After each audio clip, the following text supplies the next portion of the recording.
하나님의 일하는 방법을 사람들은 잘 알지 못합니다. 믿지 않는 사람들은 더더욱 알 수가 없습니다. 하나님이 우리를 향하여서 완벽한 계획을 가지시고 우리를 양육하고 교육하며 성장시키십니다. 우리는 그 하나님의 생각을 들여다볼 줄 알고 또 그 생각에 순종하는 것, 그것이 우리의 믿음이어야 하는데 믿음이 자꾸 미신처럼 흘러가게 되어집니다. 내가 세운 계획, 내가 바라고 있는 미래를 하나님을 이용해서 이루려 할 때 우리의 신앙은 미신과 같이 전락하게 되어집니다. 세계에서 가장 많은 이단은 기독교에 다 있습니다. 다른 종교에는 거의 이단이 있지를 않습니다. 왜 이단이 이리도 많게 횡행하고 있는가? 그 이유는 우리 안에 뒤틀려진 종교심으로 말미암은 하나님의 참된 신앙을 미신으로 만들려고 하는 시도 때문에 그렇게 되어지는 겁니다. 내가 원하는 것을 받아내는데 가장 쉬운 방법은 내 호주머니에 있는 돈을 가지고 하나님을 얼레고 달랠 수 있다는 겁니다. 심지어 하나님 앞에 드리는 깨끗한 예물을 가지고도 더 많은 것들을 받아내기 위한 수단으로 쓰는 겁니다. 전적으로 나를 부인하고 내 십자가를 지고 하나님이 오라는 데까지 가고 가자는 데까지 갈 수 있는 신앙의 훈련으로 내 자신을 맞추는 것이 아니라 내가 원하는 것이 아무리 나쁜 것이라 할지라도 이것은 내가 좋아하는 거니까 하나님이 반드시 들어주셔야 된다. 그래서 땡깡 부리고 하나님을 얼레고 달래고 협박해서라도 받아내려고 하는 그런 시도들, 그런 끊임없는 뒤틀려진 방법들이 전 세계에서 가장 많은 이단들을 대한민국에 응집되게 한 결과라고 할 수 있습니다. 하나님께서는 미가를 통해서 이스라엘 백성들이 얼마나 하나님을 우상화시켰는지를 고발하셨습니다. 너희 두령은 뇌물을 위하여 재판하였고 제사장은 싹스를 위하여 교훈하며 그 선지자는 돈을 위하여 점치면서 하나님이 우리 중에 함께 계시지 아니하냐, 재앙이 우리에게 임하지 않는다.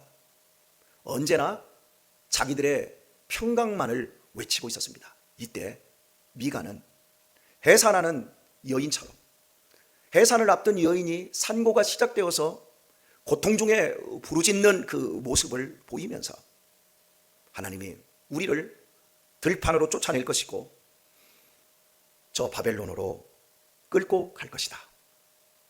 그리고 우리가 살 길은 하나님이 이런 방법을 받아들이는 것, 빨리 이 진통을 끝내는 건 해산하는 방법밖에 없듯이 하나님의 방법에 수긍하고 받아들이는 것, 그때 우리는 거기에서 구원을 얻고 죄의 속량을 얻게 될 것이다. 우리의 이성으로는 이게 받아들여지질 않아요. 우리의 이게 본성상 우리는 편하기를 원하고 우리들은 안전하기를 원하는데 우리의 편을 드시는 하나님이 어떻게 우리를 들판으로 내쫓고 바벨론까지 포로로 끌고 갈 수 있느냐, 이걸 받아들이는 게 어마어마하게 힘든데 하나님께서는 미가 선지자를 통해서 한 가지 말씀을 더 했습니다. 이방들이, 많은 이방이 모여서 너를 쳐 이르기를 시온이 더럽게 되며 그것을 우리 눈으로 바라보기를 원하노라. 아주 이스라엘은 이방의 밥이 된다라는 얘기예요. 그리고 그들에 의해서 물고 뜯기게 되어지고 또한 부끄럽게 된다, 더럽게 된다. 이방인들이 바라보며 아주 실컷 약을 올린다고 할까요? 이렇게 되는 데까지 나아가게 된다. 이 부끄러움, 이 치욕을 다 뒤집어 쓰게 하나님이 만들겠다 말씀하고 있어요. 하나님이 일하시는 방법에 대해서 목사들도 잘 모릅니다. 다 아는 것처럼 설교하지만 실제로 하나님이 일하는 방법을 몰라요. 나이가 먹어봐야 알아요. 깨지고 부서져 봐야 알아요. 깨지고 부서져도 교만하면 절대 몰라요. 자기가 잘한다고만 생각하지. 어제 아침에도 제가 여러분에게 평택에 있는 목사님께서 성도 한 분이 헌금으로 드린 땅에 건축을 하자마자 수용이 되어서 건축비를 몽땅 다 빚으로 끌어안은 이야기를 여러분에게 말씀을 드렸어요. 그 목사님이 우리 남수원로에서는 성경을 가장 박식하게 알 만큼 훌륭하신 분이에요. 그럼에도 하나님에 대해서 서운해서 몰랐다. 그런데 시간이 20년 가까이 지난 후에 보니까 하나님이 일하는 방법으로 자기를 낮추시기 위하여 그렇게 한 것이었다. 이제 알게 되었다. 그 당시에는 기도도 안 나오더라는 거지. 하나님에 대해서 너무나 서운해서. 여러분 생각해 보세요. 성도가 드린 땅이 얼마겠습니까? 땅이 생겼으니까 당연히 건축을 하는데 건축 비용이 얼마나 들었겠습니까? 다 비단이겠습니까? 만약에 하나님이 이 목사님을 사랑하신다 그러면 야 조금만 참아라. 수용되면 대박 난다. 그러니까 건축하지 말고 좀 기다려라. 이래야 되는 거 아니에요? 수용됐는데 건축비는 산더미 같고. 이제는 알게 되었다는 거지. 하나님이 일하시는 방법. 어떻습니까? 여러분은 하나님의 일하시는 방법을 아시겠습니까? 여러분이 세운 계획대로 다 되었던가요? 여러분이 꿈꾸던 대로, 여러분이 기도한 대로 지금 삶이 다 이루어졌습니까? 안 이루어졌으니까 지금 여러분이 여기 계신 거예요. 저 역시 그건 마찬가지예요. 저는 젊은 날 전도사 때 유망했어요. 촉망받았어요. 비전제일교회 같은 경우에는 처음에 갔을 때 9명밖에 남지 않았는데 제가 3년 있다가 나올 때 120명의 등록 인원에 평균 예배 60명 정도, 70명 이렇게 예배를 드렸으니까요. 그래서 목사님들이, 담임 목사님들이 저를 서로 데려가려고 했었어요. 그래서 후임으로도 쉽게 나가고, 그때 제 마음속에 개척은 무능한 목사들이 나는 것이었다. 나는 개척 않는다. 교만했죠. 너무너무 교만했죠. 근데 결국 하나님이 저를 이 장소에 개척할 수밖에 없도록 했을 때 주변에 있는 목사들이 저 권 목사 끝났다. 저 잘 나가더니 그냥 한 방에 가네. 대부분 다 그렇게 생각하고 얘기했었어요. 제 자신도 그걸 알아요. 제 자신의 비참함, 수치심, 그리고 세월이 20년이 흘렀습니다. 그것이 얼마나 다행인지. 개척하지 않았으면 절대 저는 하나님이 쓸 수 없는 아주 못돼먹은, 겉으로는 능수능란하게 목회를 하고 설교하는 목사였지 제 내면이 하나도 바뀌지 않았을 것 같아요. 제가 지난 20년 저 밑바닥에 떨어져서 수치 있는 그 자리에서 지금 이 자리에 오기까지 제가 제일 많이 변한 건 외적인 게 변한 게 아니라 제 내면이 바뀌었어요. 하나님이 일하는 방법이 기가 막히구나. 그때 하나님 저를 잘 꼬꾸라뜨렸어요. 저를 그때 바벨론으로 끌고 가셔서 감사해요. 그런데 그때는 하나님이 얼마나 원망스럽고 얼마나 속상한지. 제가 이렇게 성실하게, 이렇게 애써서 남들보다 몇 곱절 노력하고 애를 쓰는데 하나님 저를 어떻게 바벨론으로 끌고 가고 저 들판으로 저를 질질 끌고 가서 이렇게 부끄럽게 만듭니까? 상상도 못했어요. 하나님이 원망스러웠어요.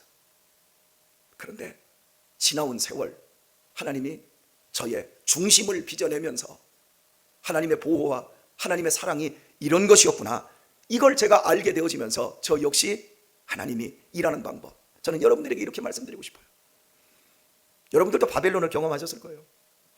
지금 바벨론 포로 시절을 살고 있는 분도 계시리라 생각이 되어져요. 조금만 더 참아보세요. 여러분도 아시게 될 겁니다. 아니, 이미 알고 있는 대로 바벨론은 우리를 살리는 생명의 길이었다는 사실, 우리 안에 있는 독을 빼버리고, 우리 안에 있는 교만을 빼버리고, 우리 안에 있는 세상의 야망을 빼버리고, 만약에 그런 과정이 없으면 우리는 겉으로 드러나지 않은 이단이 되는 거예요. 하나님을 미신으로 섬기는 사람들이 되는 거예요. 오늘 이 새벽 다시 한번 우리의 바벨론과 같은 현실에 대해서 조금 더 감사할 수 있게 되기를 축복합니다. 바벨론은 이스라엘 백성들에게 용광로와 같았어요. 그들을 새롭게 하는 용광로였어요. 제가 고등학교를 졸업하고 처음으로 취직했던 곳은 서울 영등포에 있는 영일보링이라고 하는 자동차 정비 공장이었습니다. 직원은 당시에 거의 한 100명 정도 될 정도로 우리나라에서 가장 큰 정비 공장이었는데, 그 당시에 정비 공장의 주된 일은 보링이었어요. 자동차들 보링이었는데 이 배 엔진까지도 보링을 하러 와요. 여러분 엔진을 얼마나 큰 걸 보셨는지 모르겠는데 저는 엔진 하나가 1톤 트럭만한 엔진도 보았어요. 이게 배에 실려 있는 엔진들이에요. 어마어마하게 커요. 막 6기통짜리, 8기통짜리 이 피스톤 하나가 이 정도 되니까 여러분 피스톤이 뭔지를 잘 모르시는 분들은 나중에 인터넷으로 검색을 해보시면 아는데요. 이 피스톤 엔진 이 피스톤 통 하나 딱 들어가면 제가 몸에 딱 들어갈 만큼 어마어마하게 큰 엔진들이 있어요. 그런데 이 엔진들 보링을 하려고 들어오면 엔진들이요 새카만해요. 그리고 엔진에 기름때가 덕지덕지 붙어 있는데 이걸 갖다가 이제 회라로 쇠 회라로 확 긁어요. 절대 안 긁힙니다. 왜냐하면 엔진을 한번 쓰면 보통 10년 20년 쓰잖아요. 그러니까 여러분 거기에 기름이 얼마나 많이 떡져 있는지 이걸 벗겨낼 수가 없어요. 그런데 더 중요한 건 엔진을 이제 그 상태에서 분해를 합니다. 분해를 해서 엔진 속의 피스톤과 그 안에 실린더 안에 보면 그 안에 더 많은 엔진대가 덕지덕지 붙어 있어요. 이걸 인위적인 방법으로는 인간이 어떤 걸로도 이게 떼낼 수가 없어요. 그래서 당시에 영일보링이나 우리나라의 금강보링이 가장 큰 공장이었는데 거기에 가면 이 강단보다 더 큰 이 강단 한 이 2배 정도 많은 이 기름을 갖다가 펄펄 끓이는 이 용광로가 아니라 기름가마가 있어요. 기름가마가 여기서부터 이렇게 돼가지고 저기까지 해가지고 아마 이 정도 악기 있는 데까지 이렇게 될 거예요. 큰 목욕탕 같아요. 거기다가 전체를 갖다가 기름 있잖아, 경유를 갖다가 가득 채우는데 제 아마 목 정도 채울 거예요. 아마 더 깊을 수도 있어. 안 들어가 봤으니까. 그렇게 하고서나 그 밑에다가 불로 막 감아면 이게 부글부글 끓어. 이 넓은 큰 가마. 거기에다가 이제 엔진을 갖다가 딱 쇠사슬로 묶어가지고 옛날에 뭐 이렇게 진부르크라고 했지요. 이게 뭐 크레인이죠 지금의. 크레인에다가 딱 달아가지고 그걸 갖다가 쫙 해가지고 묶어가지고 이제 그 속에다 집어 넣는 거예요. 그러면 들어갈 때 기름이 얼마나 덕지덕지 붙어 있고 샤캄하고 이게 뭐 엔진 같지도 않아요. 그런데 기름가마에다 딱 넣고요. 버글버글 끓여요. 그리고 한 10분 정도 있다가 쫙 드러내면요. 덕지덕지 붙었던 기름이 한 방울도 없어요. 때가 하나도 없어요. 엔진 원래 그대로 만들었을 때 그대로 깨끗하게 나와요. 그러면 그걸 쫙 올린 다음에 옆으로 쫙 끌고 온 다음에 고압 분사기, 이 세차할 때 쓰는 고압 분사기 있잖아요. 그걸로 갖다가 나머지를 쫙 불어내면 엔진이 바짝바짝바짝해요. 이렇게 바뀌어져요. 하나님이 제가 그런 공장에서 저를 일하게 하셨는데 그래서 도대체 이게 왜 이게 때가 벗어지는가? 여러분 이렇게 기름을 이렇게 보면 겉에서 보면 샥하면 기름이 하도 이제 이런 것만 해서 그래가지고 이걸 막 궁금한 거예요. 그래서 어느 날은 제가 손가락을 이렇게 집어넣다가 손가락이 익는 줄 알았어요. 잠깐 넣다 꺼냈는데도요 얼마나 뜨거운지. 오늘 우리 자신들이 느끼기에 어떻습니까? 내 안에 죄와 욕망과 정말 허물과 이런 때가 몇십 년 묵은 때가 덕지덕지 붙어있지요. 이거 우리가 해결이 안 되지요. 하나님 새벽마다 와서 기도하면서 깨끗하게 해주세요. 선한 양심 갖게 해주세요. 하나님을 기쁘시게 할 수 있는 믿음의 사람이 될 수 있게 하시고 죄짓지 않을 뿐만 아니라 더 선한 사람으로 살게 해주세요. 그런데 돌아보면 우리 자신 속에 얼마나 많은 이 죄의 이 때가 이 군더더기가 얼마나 많이 지금 붙어 있습니까? 이게 잘 안 떨어지죠. 염려하지 마세요. 바벨론 부글부글 끓는 기름감압 속에 한번 처박히고 나오면 어린아이 살처럼 보샤시해집니다. 염려하지 마세요. 하나님이 사랑하셔서 그래요. 그리고 더 놀랄 건 여러분이 실수로 여러분이 그렇게 잘하려고 잘 보이려고 하다가도 실수로 여러분들이 누군가에게 허물을 들키잖아요. 그럼 그거 창피해서 어떻게 해서라도 그런 부분들에 대해서 명분을 세우고 핑계를 대고 이유를 대면서 아닌 것처럼 여러분이 그렇게 애를 많이 쓰잖아요. 그런데 안 들킨 죄가 더 많다는 걸 아세요? 여러분 안에 실린더에 더 많은 쇠 녹까지 덕지덕지 쓸어 있는 것처럼 여러분도 모르는 양심 속에 여러분도 모르는 허물들이 여러분 인생을 병들게 하고 여러분의 정신세계를 여러분의 무의식의 세계들을 얼마나 여러분들을 병들게 하는지 여러분 잘 모르셔도 하나님이 바벨론으로 끌어다가 거기에 부글부글 끓는 기름가마에 한번 처박아 놓고 끄집어낸 다음에 고압 분사기로 한번 불어버리시면 우리 안에 있는 모든 죄가 다 씻겨나갑니다. 그리고 그 안에서의 새롭게 거듭나는 그 시원함. 예. 그래서 엔진을 이제 이렇게 깨끗하게 한 다음에 그걸 끄집어내요. 바닥에다 놓고 그걸 다 분해를 해버려요. 엔진을 두 조각을 다 내버려요. 다 분해를 한 다음에 처음부터 다시 그걸 이제 피스톤, 실린더, 헤드 이런 모든 것들을 다시 다 재결합을 하는 거예요. 깨끗한 걸로, 새 것으로. 피스톤을 새 것으로 싹 교체를 하는 거예요. 그럼 그게 보링이 완성돼요.